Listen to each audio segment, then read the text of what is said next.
So I just finished Reaper's Gale, which is the seventh book in the Malazan Book of the Fallen, and it's a really great book. And to be totally upfront, it took me about halfway through to actually get into it, and for things really to settle and for things to really pick up for me. And I would say it absolutely paid off. So here's why. And just to add, this is going to be kind of a summary first slash non-spoilers, and then moving on to spoilers later on. So we follow the events of the sixth book with the Lethiri Empire and sort of the Malazan Empire, and we see the Lethiri Empire kind of on the brink of essentially financial collapse after the kind of quote-unquote conquest of the Tista Eater. I'll go into that later. And we also follow the Bone Hunters, who have split off from the Malazans, or at least the Malazan Empire. They are Malazans still. And they're invading the Lethiri Empire to essentially kind of save Lethiri from the Tista Eater, but there's a bit more to that, like I said before. And then sort of to the east of Lether, the capital, we have the Lethiri Empire fighting essentially these tribes of people out in the east. And yeah, there's a lot of violence going on in this book in terms of armies and empire building and stuff like that. And with that empire building, we have essentially attempted genocide, I would say. That's a big sort of theme in this book, and a topic than a theme that I think is explored interestingly. And with that, we also follow one of those tribes' leaders and sort of their fight against the Lethiri and sort of how that looks and sort of the duality of this tribe. I think it's just really interesting and well done. And we also get familiar faces from Midnight Tides and the Bone Hunters, following people like Tehol and Bug, Rulad, Karsa, Orlong from previous books. And then there's also another kind of just a large cast of interesting characters that come to light in this book too. So yeah, let's just kind of get into non-spoiler thoughts, and then I'll move on to spoilers later. So I felt like I didn't really do a good job summarizing it, because this took me 3 months to read, pretty much. But here's kind of what worked for me in this book. I think, first of all, the plot, even though that's going to be kind of something that didn't work for me either, but I think the plot, once it kind of became a bit more known, I'd say a few hundred pages in, I think it really became smooth and everything was kind of clicking into place. I think in each book we see kind of this avalanche of convergence and all this stuff at the end of each book, and I think each part was plotted really well throughout this book. It took me halfway through to really get into it, but I think throughout the plot felt pretty good. And straightforward. I wouldn't say simple, but straightforward. We have sort of several political factions within the empire, and then sort of the outside, forces of the Lethiri Empire kind of converging in.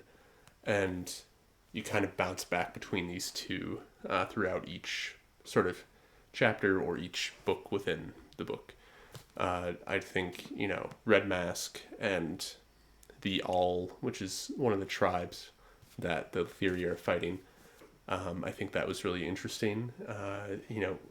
There's a lot of layers to that that I'll get into later, but I think that was really interesting to follow. And then we also, of course, get the Malazans, or at least the Bone Hunters, who have kind of split off from the Malazan Empire. And those characters really interesting. I think, following people like Hellion, who we see in book 6. I didn't really enjoy her character too much in book 6, but she, I think, really solidified herself in this book as a really fun character to follow. And then there's Fiddler and a bunch of the, squads and stuff like that, just kind of being in this book, being really interesting and being funny, and just being soldiers in a kind of shit show of a situation. And ultimately just kind of do a more overarching view of characters. I think Erickson just did a really good job of exploring these characters and kind of giving them a really interesting journey, especially for people like Karsa Orlong and Akarium, and some of the soldiers that we meet in this book for the first time, some of the characters that we meet in this book for the first time. I think they just had a really interesting arc and were handled really well. I think, yeah, it was just a great job at exploring the themes of what the title of this video is, which is, I kind of forgot for a sec, sacrifice and I guess you could say like forgiveness. I think just how we handled those two themes with the bigger characters in this book, and even some of the smaller characters, I think was just handled really well. And finally, I just really enjoyed being back in the sort of world of the Letheri Empire. I think it's just kind of absurd and crazy, and sort of the, taken to the 10th level of capitalism and imperialism, and you just kind of get these really interesting, crazy characters within it. And it's just a lot of fun to read in some ways. It's just very interesting to read and compelling to read. I just think the sort of dichotomy of, can you really destroy an empire just by taking down one person? And who rules who in this situation, I think was just really well done. And I just think the whole relationship of that is really interesting. Now into kind of what didn't work for me, I think just the jumping of POVs. I think there's like something like 62 POVs in this book. Not all of them are big or reoccurring, but I think in some sections it kind of slowed down the pace, and I think slowed down my enjoyment, because I really like sticking with characters.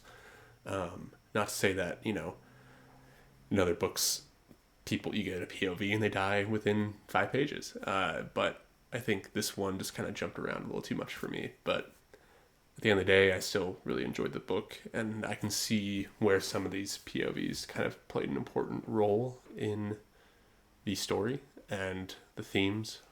So just a lot of jumping around. And also the story, it kind of, at the beginning, jumped around a bit and wasn't very clear. I know this is Erickson, so I should be expecting this, but that doesn't mean I necessarily have to enjoy it.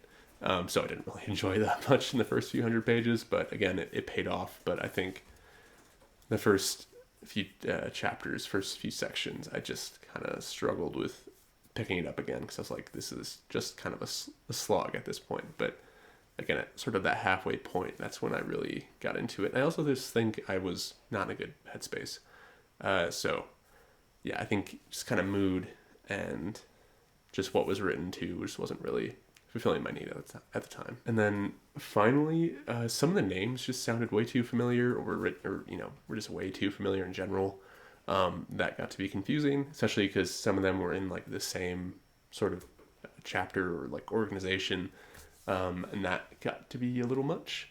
And also, there's one character who you're kind of introduced to in chapter 1, and I don't believe you see too much, at least until like chapter 22, and that's revealed that like they're behind everything.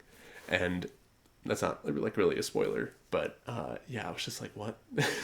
This feels kind of out of nowhere. But I think like with the Bone Hunters, I think this book deserves a reread, kind of when I've seen the whole picture. But I enjoy this book still. So just kind of overall thoughts for non-spoiler stuff. I really ended up enjoying this book. I kind of towards the end of reading this, it kind of reminded me of my experience with the second book, Dead House Gates. I think with Gardens of the Moon, the first book, I enjoyed it enough, and I was like, okay, I'm into this world. Some of the characters I find interesting. And I think with the second book, Dead House Gates, that's where I really kind of fell in love with the series, and it really cemented my interest. I think the first 5 books are kind of its own arc in a way. And so this is where I'm going with this. So I think with the Bone Hunters, you kind of get the beginning of this second arc of this story. And I didn't really enjoy the Bone Hunters all that much. I liked it still, but I think I just struggled with it like I did with Gardens of the Moon a little bit. And I think Reaper's Gale, which is the seventh book, I, struggled at the beginning, but I think towards the end, I really appreciated the book and what it was going for and what was being discussed. And that's sort of something that I felt the same way with Dead House Gates, and I ended up loving, book 3, 4, and 5 as well. So, yeah, all I got to say is to my friend Annie, who also started a YouTube channel. Her channel is Writer Type. Go check her out. All I got to say to you, Annie, is journey before destination, and it pays off in the end. So, yeah, that's sort of my overall thoughts on Reaper's Gale. So now on to spoilers. A lot of thoughts here, so this may take a while, or maybe not. I don't know. We'll see. I can't, mention a Malazan book without talking about Karsa Orlong, probably the most compelling character in fantasy. Just the end with him and Rulad. Yeah, that was something else.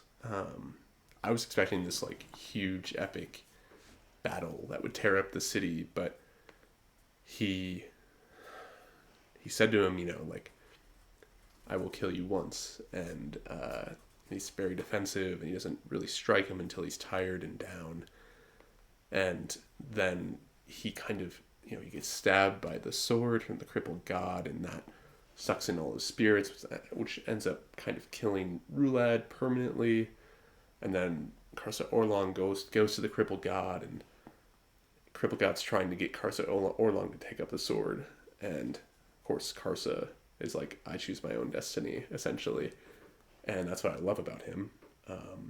He's stubborn as a mule, but I think that plays to his strengths, and I think plays to his character really well. And the crippled god is talking to Rulad. His spirit is now in this world, and he's telling Rulad, you can, your brother Troll was trying to find you. He wants to forgive you, and you can forgive him. And Rulad tries to take up the sword again, and Karsa doesn't want to kill him. He wants his spirit to keep living on in this world, but Rulad, kind of in this, back to his younger self, wants to try and do that again. Take up the sword and talk to Troll, who at that point was dead. And and Karsa killed him and walked away and told Withel to destroy the sword. And I just love Karsa characters. I think he's, maybe not love, but he's just the most compelling character I've ever read, and I really enjoy reading his sections. So Karsa Orlong is awesome. Secondly, Tok the Younger. I don't know what I was expecting, but I was not expecting to see him again. Kind of being back in the body of whoever that character was from book 3.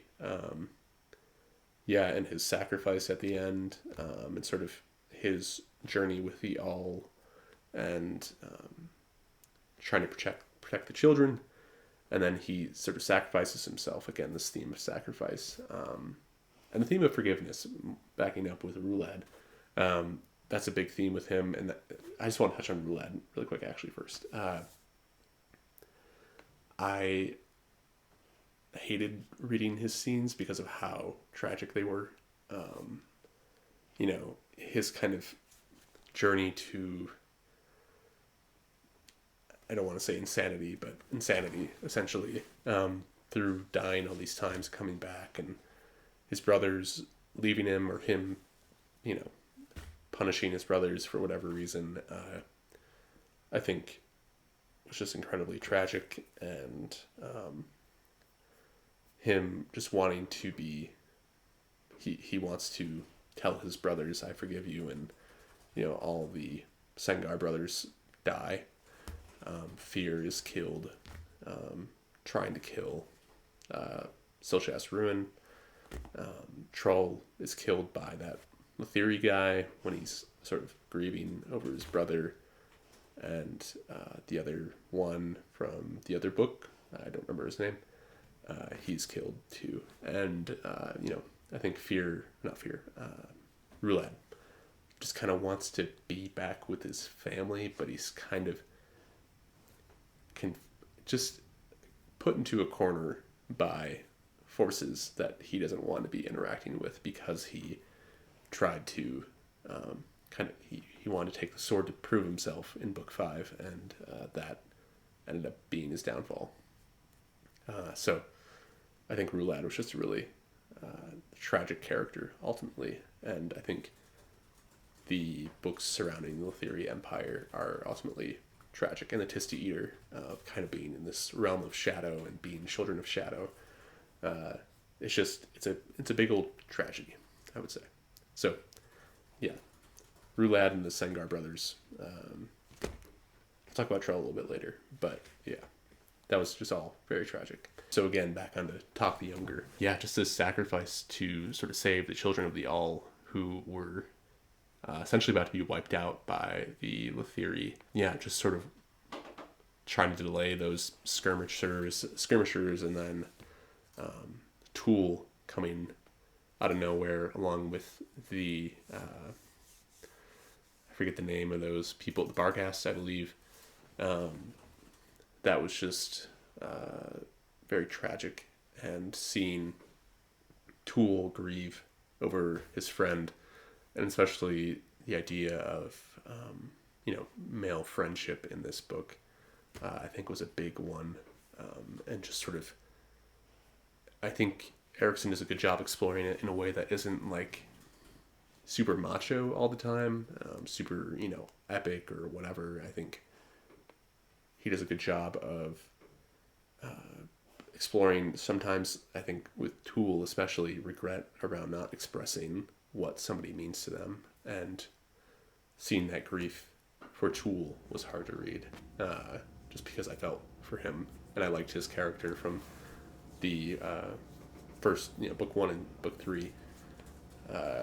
And just sort of, he thought Tok was dead, and sort of seeing him back in this way, actually dead, and just sort of grieving over that was difficult to read. And then just keep it sad for a few more moments, Anrak and Troll, just sort of the sacrifice of their friendship and how they wanted to sacrifice for each other, and Anrak did kind of do that. Yeah, I just think that's a relationship or a friendship, I'd want to reread, just because I think they meant a lot to each other and what they had been through. And that was just difficult to see Troll die in front of his dead brother, and then after sort of losing Anrak too.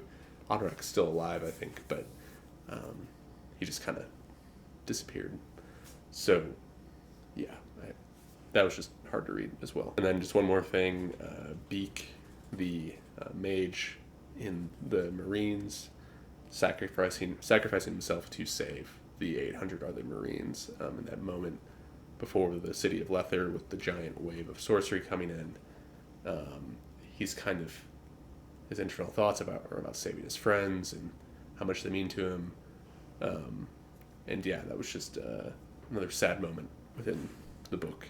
Again, kind of harkening on the themes from book 5 with tragedy and just what it all means. Now into some lighter moments. I would say Tehol and Bug, I loved seeing them again. Bug becoming the new emperor of Lether, that was awesome. It was unfortunately spoiled for me because I was an idiot and I was on a Discord and clicked on something that I shouldn't have, but it was still great to see kind of how we got there, and sort of the campaign by the Rat Catchers Guild to sort of spread his name and the good word about him, and kind of how he survived the Invigilator or the Patriotists or whatever they're called. That was just really entertaining to read from his perspective, or rather the Invigilator's perspective about him. I thought that was really cool. Bug, he is kind of building all the, they're essentially putting the entire empire in debt and making sure that it faults on itself. I loved all that, and kind of just Bug and Taehol succeeding and bringing down an empire through its own means. The theory are built on the idea of debt and really putting people in debt and indebting them, and what that means for generations and generations. And I just think them destroying it through debt was great, and I loved reading that. And then the Malazans coming in or the Bone Hunters rather, to kind of save the day too, in some ways. And of course, Brees Benedict is back, and he helps save his brother Taehol. And that was a character that I really enjoyed reading in book 5, and I was just happy to see him back in sort of this new form. The whole sections with him kind of being with the empty throne were a little confusing, but I mostly remembered what happened, and I just loved those scenes with all those, Bug, Taehol, Brees, all great. Also, Hedge came back. I didn't really remember his character too much in the first, in book 1 and 3, but I just think still what he meant to Fiddler and the Bridge Burners. I still think that was something special to read, and sort of what he did in the book, along with Quick Ben, and those whole scenes of magic and shit going on. That was great to read. Saren Paddock, that's a character I want to reread, because I feel like I didn't really give her enough attention in book 5, and I think a lot of what happens in book 5 is important to what happens in this book. I know the big plot points that happen to her and what happens to her. You can really see the effects that has on her in this book, and sort of how she processes it all, and what happened, sort of her journey with the group and everything like that. Just a character I want to reread. I don't really remember her like being in love with Troll, and now she's pregnant with Troll's child. I was like, oh yeah, you guys love each other. Okay, sure. So I just don't really remember that much, and there wasn't a lot of weight for me with that particular scenario with her. So she deserves a reread, I think. Oh, Hellion.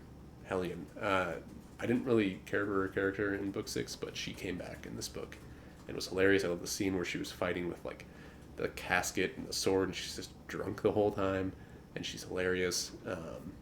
I think she was just handled a lot better in this book. And I really enjoyed reading her sections. I know I'm missing a lot and probably didn't mention a lot. I was just kind of trying to get through everything that I liked about this book.